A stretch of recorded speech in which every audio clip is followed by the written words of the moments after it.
अस्सलाम वालेकुम स्टूडेंट्स। आपको पता है कि हमने बटन शुरू किया हुआ है। आज उसका दूसरा लेक्चर है और हम दूसरे पैराग्राफ की तरफ मूव कर रहे हैं। तो बगैर टाइम ज़ाय किए मैं आपको दूसरा पैराग्राफ पढ़ाता हूँ। तो पेज नंबर हमारे पास 1 है। बटन हमारे पास लेसन है, lesson number 1। Inside the cotton was a push button unit fastened to a small wooden box. Inside the cotton, what is inside? Inside हमारे पास है preposition. Inside क्या है? Preposition. Inside the cotton was a push button unit. Push button unit क्या है? दबाने वाला आला button. डब्बे के अंदर दबाने वाला आला बटन था। Fasten to a small wooden box. Fasten का मतलब होता है फिक्स, जुड़ा हुआ, बांधा हुआ। To a small wooden box, एक छोटे लकड़ी के डिब्बे के साथ, एक छोटे लकड़ी के डिब्बे के साथ एक दबाने वाला आला बटन उस डब्बे के अंदर रखा गया था। A glass dome covered the button. Dome क्या है? इस एक गुंबद होता है, मेहराब होता है, और इसको वॉल्ट बोल सकते हैं। Vault, VAULT, vault. वॉल्ट होता है गुंबद, covering. A glass dome covered the button. एक मेहराबी शीशे ने उस बटन को ढांपा हुआ था। कवर्ड का मतलब यहाँ ढांपने के मीनिंग में है। Norma try to lift it off. Lift it off का मतलब होता है हटाना, उतारना। नॉर्मा ने इसे हटाने की कोशिश की, उतारने की कोशिश की, but it was locked in place. Locked का मतलब क्या होगा यहाँ पे? फिक्स, सील्ड, या आप कह सकते हैं कि फासन। फासन का मतलब भी उसी मीनिंग में आता है, जुड़ा हुआ था। But it was locked in place, लेकिन ये अपनी जगह पर मुकफ्फल था, अपनी जगह पर जुड़ा हुआ था। अब देखिए, बट यहाँ पे लिखा हुआ है, बट से पहले कॉमा लगाया हुआ है। ये बट क्या है? इसको मैं ग्रामर पॉइंट ऑफ व्यू से अगर देखूं तो बट हमारे पास है कंजंक्शन। और कौन सा कंजंक्शन है? Coordinating conjunction. कोऑर्डिनेटिंग कंजंक्शन का एक रूल है कि जितने भी कोऑर्डिनेटिंग कंजंक्शंस होते हैं उससे पहले हमारा क्या आता है? कॉमा आता है। कोऑर्डिनेटिंग कंजंक्शन, कोऑर्डिनेटिंग कंजंक्शन जितने भी हैं वो, उनसे पहले हमने क्या पुट करना होता है? हमने कॉमा पुट करना होता है, क्योंकि कोऑर्डिनेटिंग कंजंक्शन हमेशा इंडिपेंडेंट क्लॉजेस को जोड़ते हैं। तो लिहाजा यहाँ पे उसने कॉमा पुट किया हुआ है, दो इंडिपेंडेंट क्लॉजेस ज्वाइन की हुई है। इसको एक दफ़ा फिर देखते हैं। Norma try to lift it off. Norma ने इसे उठाने की कोशिश की, इसे हटाने की कोशिश की, but it was locked in place, लेकिन ये उस जगह के ऊपर यानी वहाँ बांधा हुआ था, जुड़ा हुआ था। She turn the unit over and saw a folded piece of paper scotch tape to the bottom of the box. She turn the unit over. Turn over का मतलब होता है पलटना या उलटना। She turn the unit over, उसने उस आले को उल्टा किया। And saw a folded piece of paper. Folded का मतलब होता है तहशुदा, डबल्ड, तहशुदा। पीस ऑफ पेपर एक कागज का टुकड़ा था। Scotch tape to the bottom of the box. Bottom कहते हैं पेंदा या निचला हिस्सा। ऑफ द बॉक्स, उस डब्बे के निचले हिस्से पर, पेंदे पर एक कागज का तहशुदा टुकड़ा जुड़ा हुआ था। किसी से? शफाफ टेप से। स्कॉच टेप होती है शफाफ टेप, जो हमारे घरों में भी होती है, जिससे हम करेंसी नोट जोड़ते हैं, उसे बोलते हैं स्कॉच टेप। अब स्कॉच टेप है, इसका मतलब है स्कॉच टेप की मदद से उसे जोड़ा गया था। She turned the unit over and saw a folded piece of paper scotch taped to the bottom of the box.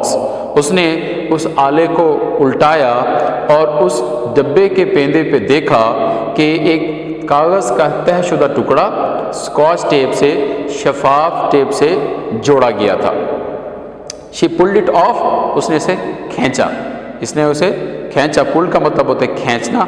आगे देखें फिर सेमीकोलन आया हुआ है। सेमीकोलन कल भी हमने डिस्कस किया था, यानी पिछले लेक्चर में मैंने आपको बताया था कि सेमीकोलन किस लिए यूज़ किया जाता है। सेमीकोलन किसी भी एक्सप्लेनेशन के लिए यूज़ किया जाता है, और सेमीकोलन 2 वर्टिकल डॉट होते हैं, और ये किस चीज़ के लिए यूज़ किए जाते हैं, एक्सप्लेनेशन के लिए, explanation of the last statement, पिछली स्टेटमेंट की एक्सप्लेनेशन के लिए इसे यूज़ किया जाता है। तो शी पुल्ड इट ऑफ, उसने उस कागज़ को उखाड़ा, खींचा। क्या लिखा हुआ था, mister Steward will call on you at 8 PM। Call on का मतलब होता है विजिट। कॉल ऑन का मतलब क्या होगा, विजिट, किसी के घर मिलने जाना, किसी के घर जाना, किसी से चलकर उसके पास जाना या उसको मिलने जाना। एट 8 PM, 8 बजे। एक होता है PM, एक होता है AM। एक होता है PM, एक होता है AM। इन दोनों के लिए हमने देखा है कि PM जो होता है वो आफ्टरनून होता है, ठीक है, और ये क्या होता है, बिफोर नून, यानी आप इसको कहते हैं पोस्ट मेरिडियम, और इसके लिए है एंटी मेरिडियम।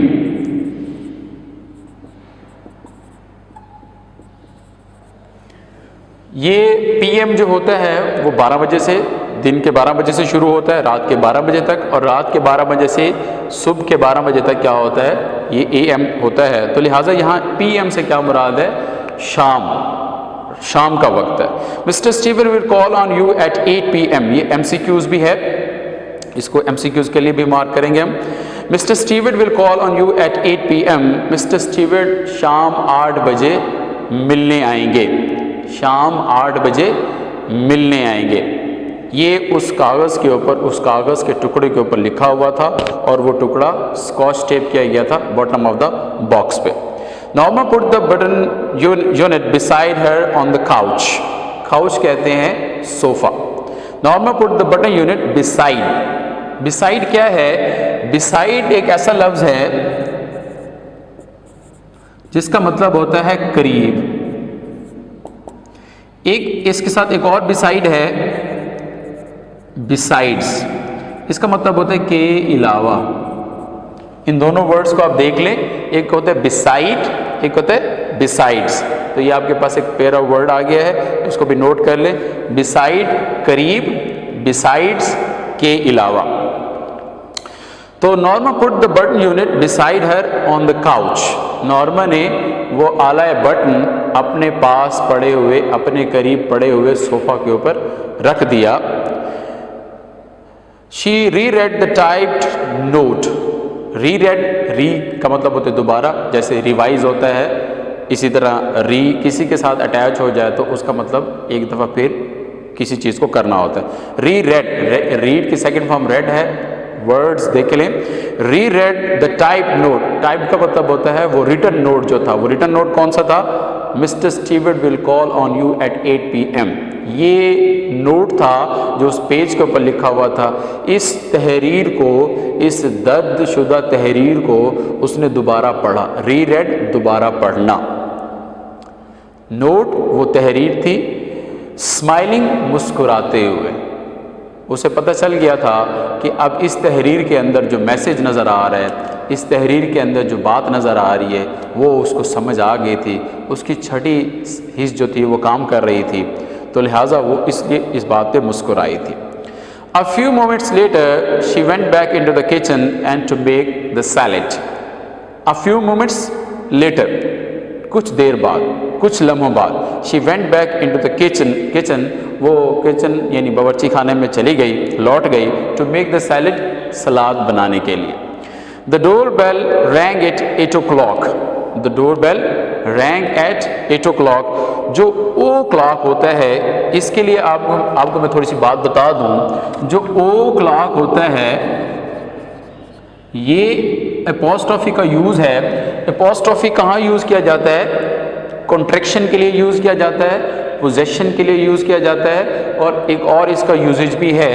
पहले हम इसका कॉन्ट्रैक्शन देख लेते हैं। ये जो ओ है, o mean of, of clock.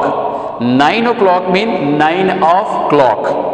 तो इससे मुराद क्या है कि इसने इसको कॉन्ट्रैक्ट किया है, हम भी नॉर्मली कॉन्ट्रैक्ट करते हैं इसको। The door bell rang at 8 o'clock, दरवाजे की घंटी 8 बजे बजी। देखिए वो कितने टाइम के पाबंद हैं। 8 बजे का लिखा था, 8 बजे ही वो आया, दरवाजे की घंटी बजी। और नॉर्मा को इस बात का पता था कि 8 बजे किसने आना है, उस दौरान आर्थर भी अपने घर पहुंच चुका था। The door bell rang at 8 o'clock, दरवाजे की घंटी 8 बजे बजी। इसमें एक और चीज़ भी आप देखें, wrong is a second form. इसका मतलब क्या है, ये पास्ट ही यूज़ हो रहा है। हमारी मोस्टली स्टोरीज के अंदर पास्ट सिंपल या पास्ट टेंस ही यूज़ किया जाएगा और आप देखेंगे इसको। और उसके बाद I'll get it, I'll get it। Norma called from the kitchen, Norma ने बावर्ची खाने से आवाज़ दी।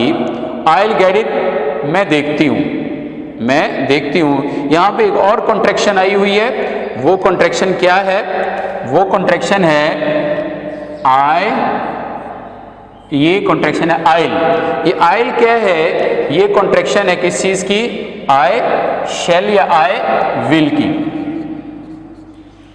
आई शैल या आई विल की ये कॉन्ट्रैक्शन है और ये एपोस्ट्रोफी लगाया गया है। तो एपोस्ट्रोफी लगाते हुए हम वर्ड को कॉन्ट्रैक्ट करते हैं, उनके कुछ अल्फ़ाबेट स्किप कर देते हैं और उसकी जगह हम क्या लगाते हैं, एपोस्ट्रोफी लगाते हैं। आई विल गेट इट, मैं देखती हूँ, मैं देखती हूँ, नॉर्मा ने बावर्ची खाने से आवाज़ दी। अब यहाँ पे एक और बात भी हमने देखी है कि इन्वर्टेड कामास का यूज़ किया गया है। इन्वर्टेड कामास क्या होते हैं, ये कोटेशन मार्क होते हैं। ये कोटेशन मार्क होते हैं जिनको हम मोस्टली यूज़ करते हैं। ये किसी भी स्पीच के लिए होते हैं, सिंगल भी होते हैं और डबल भी हम इनको यूज़ करते हैं। तो ये कोटेशन मार्क्स होते हैं, इनको स्पीच मार्क भी बोलते हैं और इनको इन्वर्टेड कामास भी हम बोलते हैं। तो दोनों तीनों वर्ड इसके लिए हैं, कोटेशन मार्क्स, स्पीच मार्क्स या इन्वर्टेड कामास। तो किसी भी डायलॉग को जब कैरेक्टर बोलेगा, आप यहाँ पे नोट कीजिएगा, कैरेक्टर के डायलॉग को इन्वर्टेड कामास के अंदर उन्होंने क्या किया होगा, लगाया होगा। और जो कॉमा है इन्वर्टेड कामास के अंदर है। हमने देखा है मोस्टली हमारे पास comma, full stop, exclamation mark, question mark हमारे पास क्या होता है, वो इन्वर्टेड कामास के अंदर होता है। तो नॉर्मा ने बावर्ची खाने से आवाज़ दी, आई विल गेट इट, मैं देखती हूँ, क्योंकि उसे पता था सारी बात का, सारी सिचुएशन का पता था। तो आज हमने यहाँ तक इस लेसन को पढ़ा है। इसके बाद हम नेक्स्ट शुरू करेंगे। मेरी नेक्स्ट वीडियो के अंदर इसका बाकी पार्ट शामिल होगा। Thank you so much.